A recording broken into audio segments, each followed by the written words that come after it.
He had built empires from dust, crushed rivals with a flick of his pen, and turned poverty into power. But now, lying in a sterile hospital bed, Arthur Whitmore couldn't even lift a glass of water without help. And in that moment of decay and impending death, he reached for the nurse's wrist and whispered something so unexpected it made her freeze in place. "Please, just pretend to be my daughter." Arthur Whitmore had once been the kind of man who filled rooms just by entering them. People either feared or revered him, but they never ignored him.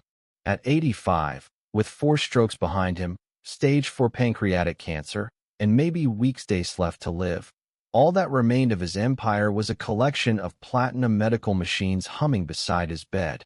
He was staying in the private wing of Marigold Hills Hospice, where the floors gleamed like hotel marble and the air smelled of lavender disinfectant. This place was for people with more money than time. Nina Reyes didn't belong in that world. She was a 27-year-old nurse from the south side of Chicago, taking double shifts to support her younger brother through community college. Most of her patients were kind, a few were confused, and some were difficult. Arthur Whitmore, though, he was impossible. Cold, sharp-tongued, impatient. For weeks she'd cared for him, adjusting his meds, cleaning his wounds, emptying his catheter in, and all that time, he hadn't once said thank you. Until today. His voice was cracked and softer than she'd ever heard it. "Please sit. Sit with me." She hesitated at the edge of his bed. He swallowed, eyes locked onto hers. "You remind me of her. Clara, my daughter." Nina shifted uncomfortably. The other nurses had whispered about Clara, how she hadn't spoken to Arthur in 15 years, not since his wife's funeral. No one knew why. "I'm not her," Nina said quietly. "I know," Arthur replied. "But I'm dying. And I can't die alone. Just sit here. Pretend. For 5 minutes." It wasn't in her job description. She wasn't trained for this. But something about the way his hand trembled made her forget protocol. Nina nodded. She sat. And in that moment, something shifted. Arthur looked at her with such raw intensity, it made her chest tighten. "Clara," he rasped, "do you remember the garden at the summer house? The one with the white lilies?" She hesitated. "Yes," she said softly, playing along. "I remember." His face relaxed for the first time since she'd met him. "Your mother planted them with you when you were little. You cried when the rabbits chewed them up." Nina nodded again, heart racing. She didn't know this story, but she knew the feeling behind it. "I should have gone with you too that day," he whispered. "But I had a meeting in Frankfurt. Another merger. Always another merger." "You were working hard for the family," she said gently. His eyes glistened. "No, I was working for myself. I just told myself it was for the family. But that was the first time I chose the business over you. And it wouldn't be the last." Nina didn't know what to say. Her own father had left when she was 7. She never got answers. Never got closure. But in that moment, playing this strange, sorrowful role, she was giving a dying man what she herself had always longed for. He held her hand tighter.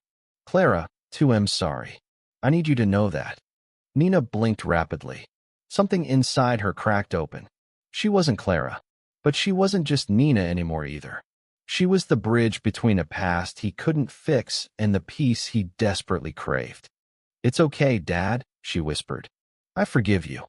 Arthur began to cry. Real, shaking sobs from a man who once made CEOs cry on Wall Street. And just like that, she saw not the billionaire, not the titan, not the tyrant, but a father begging for one last chance to be human. From that day on, Nina played the role. She didn't understand why, maybe guilt, maybe compassion, maybe the haunting way he said Clara, like it was the last name tethering him to life. Each day after her shift, she'd sit by his side for 15 minutes. Sometimes he'd tell stories.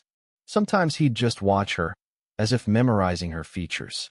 Sometimes he'd ask her to hum that song Clara used to love, though he never remembered its name. And then, 2 weeks later, something unbelievable happened. Nina arrived for her shift and found Arthur missing. The bed was empty. The machines were gone. The room had been scrubbed. For one terrible moment, she thought he had died in the night. Then Ms. Green, the head nurse, pulled her aside. "He's been transferred," she said. "Private ambulance. Back to his estate in Connecticut." "What?" Nina blinked. "I thought he couldn't be moved." "That's what the doctors said. But he insisted. Signed everything. Paid off the medical team." "But why?" Green gave her a strange look. "He asked for you. Said if you didn't come with him, he wasn't going." Nina's breath caught. "He wants you to be his live-in nurse for the remainder of his time. Salary's already been arranged. Triple what you make here." That night, Nina packed her bags. She didn't know what she was walking into. A mansion? A prison? The last days of a lonely man clinging to a lie. But when the private jet touched down and the limo brought her through the towering iron gates of the Whitmore estate, she knew this was not the end of the story. It was only the beginning. The Whitmore estate wasn't just a house site, it was a kingdom. It stretched over 20 acres of meticulously manicured land in the Connecticut countryside, with old oaks lining the gravel road and rose bushes blooming in symmetrical rows along the walkway. The mansion stood like a memory from another era, tall, proud, impossibly elegant. Gray stone, iron balconies, cathedral windows. Nina stood in front of it, suitcase in hand, heart pounding. She wasn't just walking into a dying man's final days, she was walking into his history. The butler, a stiff man in his 70s named Charles, greeted her at the door. He nodded politely, but didn't smile. "You'll be in the East Wing," he said. "Mr. Whitmore has requested you have the room across from his." She followed him inside, shoes silent against polished oak floors. Oil paintings of men in suits glared down at her from the walls, generations of Whitmores, no doubt, each one looking more formidable than the last. Arthur's room was brighter than his hospital suite, though no less clinical. A hospital bed had been installed near the window, alongside 4 poles, oxygen tanks, and portable monitors. But the room still held touches of life. Shelves of books, a painting of the ocean, a small record player. He turned his head slowly as she entered. "You came," he said, voice barely audible. "I did." "Good."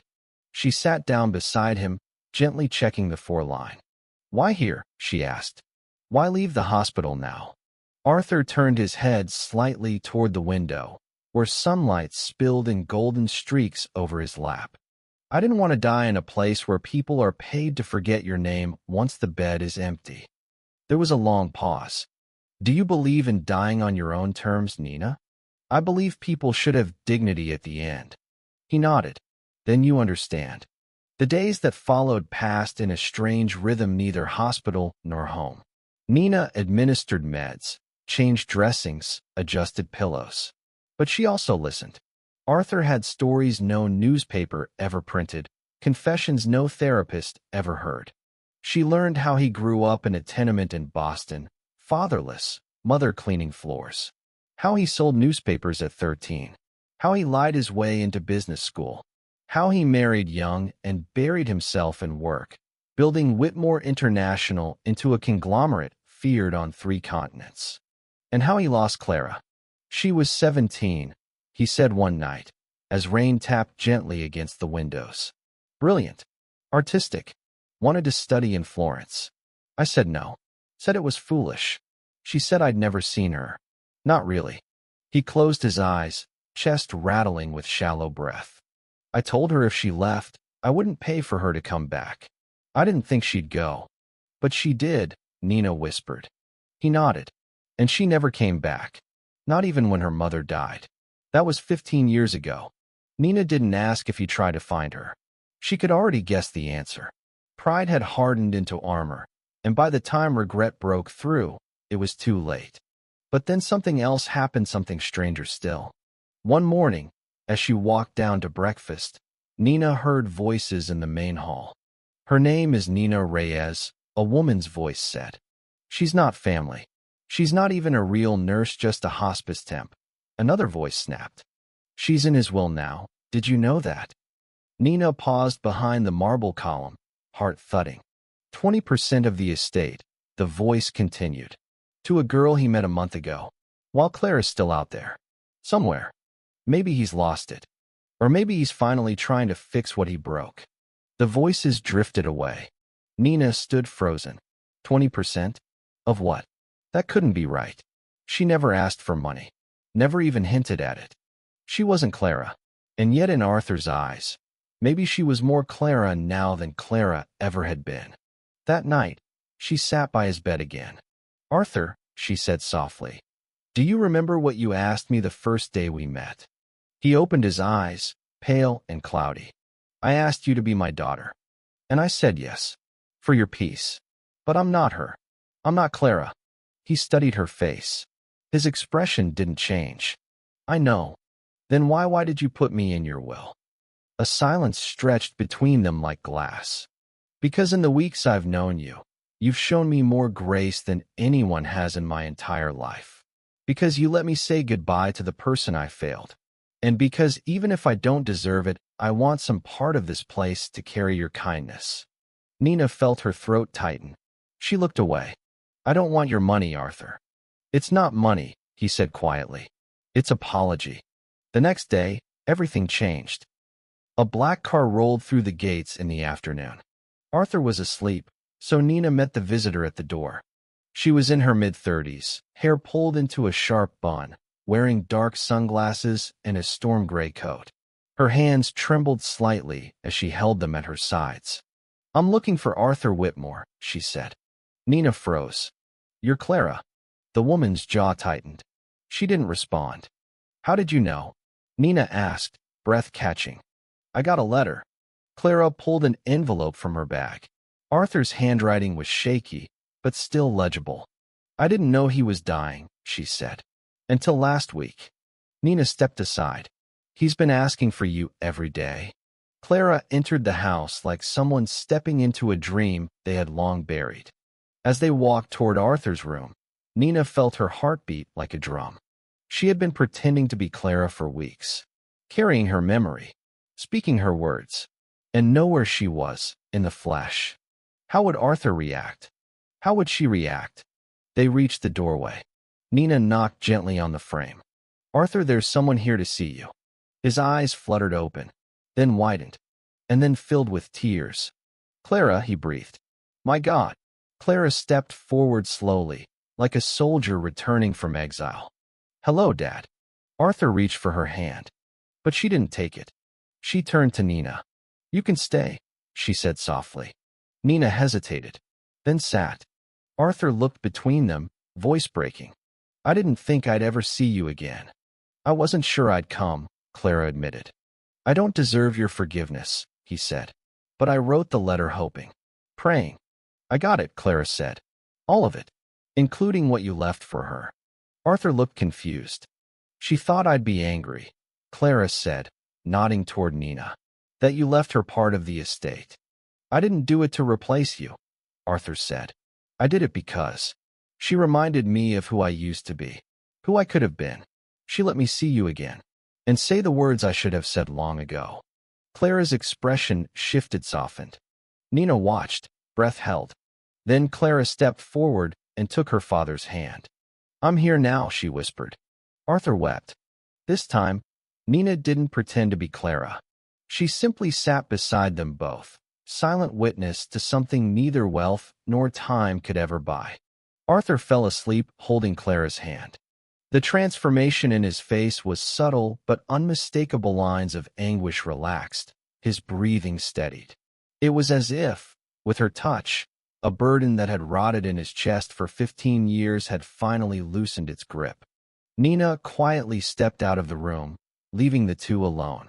As she walked through the long corridors of the Whitmore mansion, the silence pressed in heavier than ever.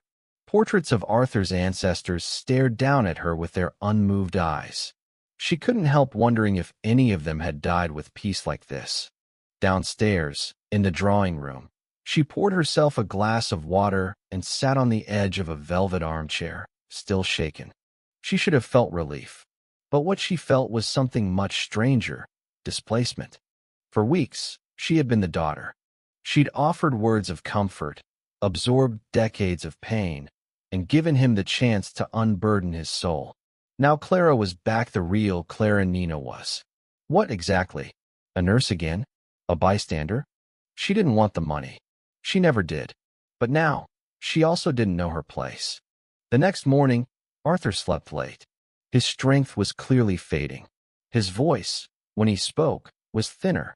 Clara stayed with him, reading from one of his favorite books. Nina, unsure of her role now, stayed close by but silent. That afternoon, Clara came into the study where Nina was preparing medications. "I need to talk to you," she said. Nina nodded, setting the vial down. Clara sat across from her, fidgeting with the hem of her sleeve. "You've been with him. What, 6 weeks? 7? He told me about what you did. Pretending to be me. Letting him apologize. Giving him comfort." Nina didn't answer. "I don't know if I can forgive him," Clara said. "But I'm grateful to you. Because without you, I never would have known he was trying. I never would have seen him again." Nina met her eyes. "You don't owe me anything. But he thinks he does." There was a long pause. Clara sighed. "You should know. I saw the will. I asked the lawyer to bring a copy." Nina tensed. Clara's voice was calm, even. "He left you the East House. That's 5 bedrooms, 10 acres. And stocks. A lot of stocks." "I didn't ask for that," Nina said quickly. "I know," Clara said. "That's why I'm not angry." Nina blinked. Clara looked down. "To be honest, I'm relieved. You were here when I wasn't. You gave him the ending I didn't think he'd get. You held space for things I was too bitter to face. I was just doing my job." "No," Clara said firmly. "You were doing so much more than that." Tears welled up in Nina's eyes. She hadn't realized how tightly she'd been holding her breath these past few days, how deeply she'd buried her own pain, her own fatherless wounds. "You gave me back my father," Clara whispered. "Even if it's just for a little while." Nina looked at her. Clara reached out and gently touched her hand. "So if you ever wonder what your place is, he writes right next to him. As long as he wants. As long as you want." The next 3 days passed like something out of borrowed time. Arthur rallied slightly, enough to sit upright in his bed, to sip tea in the garden when the weather was warm. With both Clara and Nina by his side, he smiled more than he had in years. The weight of a lifetime's regret began to loosen. One evening, the 3 of them watched the sunset from the terrace. Arthur, bundled in a wool blanket, sipped broth from a porcelain cup. His eyes sparkled with a light that hadn't been there in weeks. "This is what I always imagined," he said suddenly. "My daughter on one side, my granddaughter on the other." Nina blinked. "I'm not." "I know," he interrupted gently. "But in another life, I think you might have been." Nina felt something shift in her chest, like a missing piece clicking quietly into place. That night, she sat beside him after Clara had gone to bed. "You've got maybe 2 weeks," she said softly, adjusting his morphine dosage. Arthur smiled faintly. "I've lived through hostile takeovers and 3 marriages. 2 weeks sounds luxurious. You're not scared?" He looked out the window, where the moonlight silvered the grass. "I was. Not of death, but of dying without being seen, without saying the things that mattered. But I've said them now. To Clara. To you." He reached out, and she took his hand. "You've given me peace, Nina. That's more than I ever gave anyone." Arthur passed away 3 days later in his sleep. Nina found him just after dawn. He looked serene, hands folded, a small smile on his lips. Clara came within minutes. She didn't cry right away. She simply sat on the edge of the bed, pressed her forehead to his, and whispered, "Goodbye, Dad." The funeral was private. No press, no shareholders. Just Clara, Nina, and a handful of those who had known him not as a legend, but as a man. The will was read 2 weeks later. Clara inherited the primary estate, the majority of the business shares, and full rights to the foundation her mother had once run. But as promised, Arthur had left the East House and a sizable trust to Nina. It made headlines. Some called her a gold digger. Some said she manipulated a dying man. Clara shut them down with a single televised interview. "My father died with dignity," she said. Because of Nina Reyes. She didn't steal anything. She gave something priceless, forgiveness. 6 months later, Nina stood in the garden of the East House. Clara visited every Sunday. They had become something like sisters. Or maybe something stranger to women once tied to the same ghost, now bound by something more powerful than blood. A wind stirred the lilies that Nina had planted just weeks before. White lilies, just like the ones Arthur had once described. The ones the rabbits had chewed through when Clara was small. Nina smiled. She was no longer pretending to be anyone. She was simply Nina Reyes' nurse, daughter in spirit, woman who held a stranger's hand until he wasn't a stranger anymore. And in that garden, beneath the sunlight and silence, she felt something rare. Peace. Spring returned to Connecticut with soft rain and early light. The Whitmore estate, once quiet and ghost-like, now pulsed with a different kind of life, one less concerned with legacy and more grounded in presence. Nina had stayed. She didn't have to. Clara had insisted that Arthur's wishes were final, and she deserved the house, the trust, the quiet future he had given her.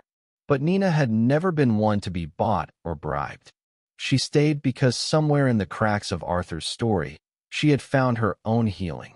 And slowly, her life took root in the soil of that once lonely mansion. The East House became a wellness retreat of sorts, at Clara's suggestion. Not the commercial kind, but a quiet refuge for terminal patients who, like Arthur, needed more than just medication. They needed peace, companionship, and a chance to finish their stories. They named it Clarity House, in part after Clara, in part for what it represented, a place to see clearly before the end. Patients came and went. Artists, teachers, veterans, forgotten grandparents. Each left something behind: paintings, journals, songs, laughter, the smell of baking bread. And Nina stayed with all of them. She helped them pass in peace. She held hands as breath faded. She read old letters aloud when voices failed. She wept, quietly, but never with regret. Clara became a board member and fundraiser. Her public voice helped protect Clarity House from gossip, politics, and prying media. But more than that, Clara and Nina became true family. Unofficial, unexpected, but undeniable. They cooked dinners together, celebrated birthdays, and on the anniversary of Arthur's death, lit candles at the base of the old oak tree behind the garden. One afternoon, nearly a year later, Clara found Nina sitting in the sunroom with a notepad and a cup of mint tea. "You're writing again?" Clara asked. Nina smiled. "Trying to. Memoir." Nina nodded. "Not just about Arthur. About what came after. About what I saw in the people who came here. About what death actually feels like when it's not hidden behind machines and panic." Clara sat across from her. "Do you remember the day you first met him?" she asked. "The first time he asked you to pretend?" "Every word," Nina said softly. "It's strange. I didn't think it would stay with me like this." "It wasn't just the ending of his life," Clara said. "It was the beginning of yours." They sat in silence, letting the wind speak through the trees for a while. Then Clara leaned forward. "There's something I want to give you." She opened her bag and pulled out a small black box. Nina hesitated. "Clara, just open it." Inside was a delicate silver necklace with a single pearl and a note in faded, familiar handwriting. "To Nina, who reminded me how to be a father. Arthur." Nina didn't cry. She smiled. The kind of smile that only comes when life has somehow made sense despite everything. "I think he really did love you," Clara said. "I think," Nina whispered, "he loved both of us. In different ways. At different times. But completely." In early summer, a new patient arrived at Clarity House. His name was Walter Bishop, 89 years old, a former jazz pianist with liver cancer and an unforgettable laugh. He didn't want to talk much at first, just stared out the window, humming half-remembered tunes. Nina gave him space. Let him sit. Let the silence do its work. But on the third night, after dinner, he stopped her in the hallway. "You're the one from the paper, aren't you?" he asked. "I was," she replied gently.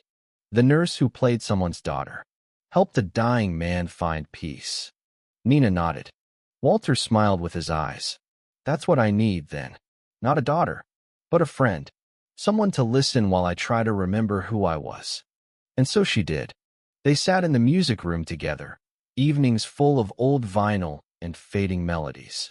Walter told stories between coughing fits off New Orleans, of women he'd loved and left, of regrets, of piano keys that had cried beneath his fingers. When he died, it was to the sound of his own music playing and Nina holding his hand. And so the rhythm of life and death continued. Each person who came to Clarity House left a fingerprint on Nina's soul. Some were kind, some were angry, some were ready, others weren't. But Nina showed up for each of them, not as a nurse, not as an angel, just as a witness, a presence. And in doing so, she became something rare, a living memory keeper. One rainy afternoon, a young man knocked at the door. He was maybe 30, soaked, nervous, holding a letter in a plastic sleeve. "Hi," he said. I think my grandmother stayed here last year. A woman named Margaret DeWitt." Nina blinked. "Yes, I remember her. She passed in the fall. She loved crossword puzzles." The man smiled softly. "She talked about this place in her letters. Said it was the first time she felt safe being vulnerable." Nina stepped aside, letting him in. "She asked me to come here after she passed. Said there was something she left for me." They found the envelope in the office. Inside was a note and a key. "To my grandson, Daniel. Find yourself where I found peace. Start over. Begin again. Grandma M." Attached to the key was a tag that read, "West Cottage." "She wanted you to stay," Nina said, handing it over. Daniel looked at her, overwhelmed. "Why would she leave me a house?" "Because," Nina said with a gentle smile, "Margaret believed the end wasn't the end, just the start of someone else's healing." He stayed. And in time, Daniel became the groundskeeper, the quiet presence fixing shutters and repairing garden paths.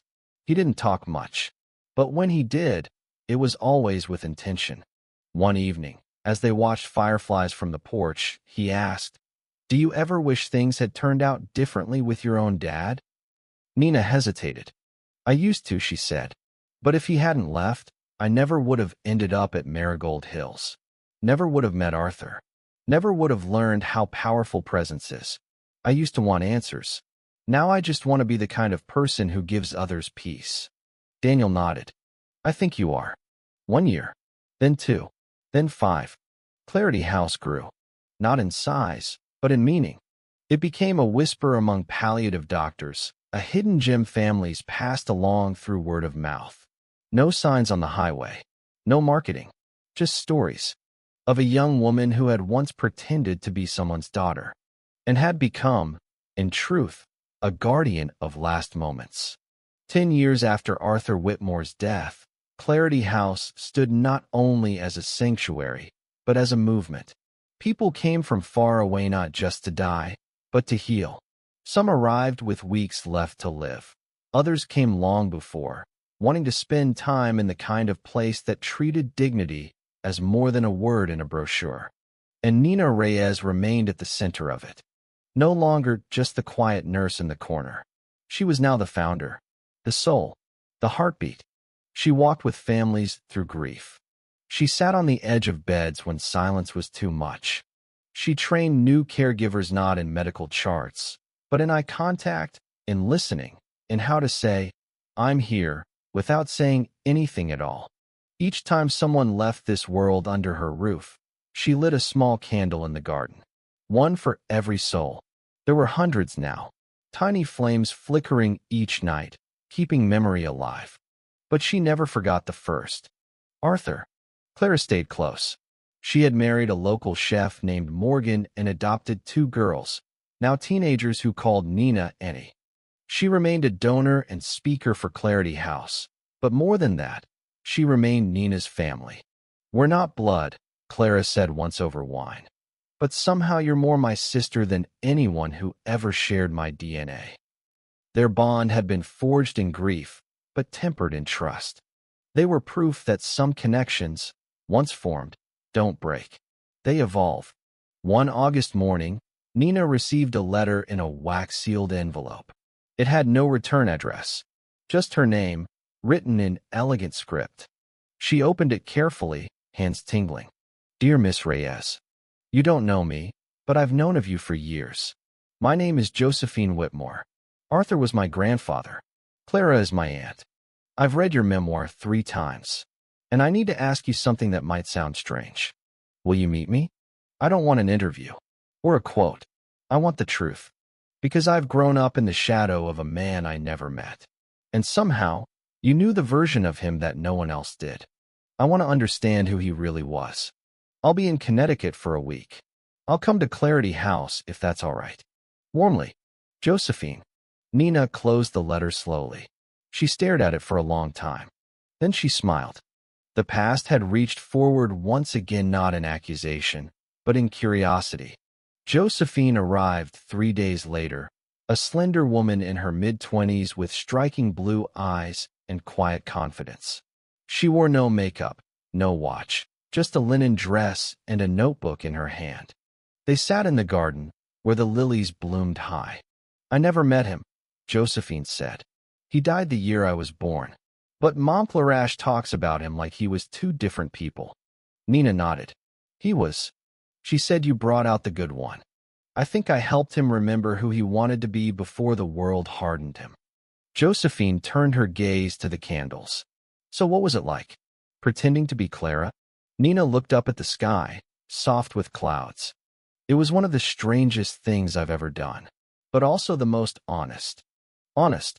Josephine raised an eyebrow. He wasn't talking to me as her. He was talking to himself, trying to undo a knot he'd tied decades earlier. I just held the space.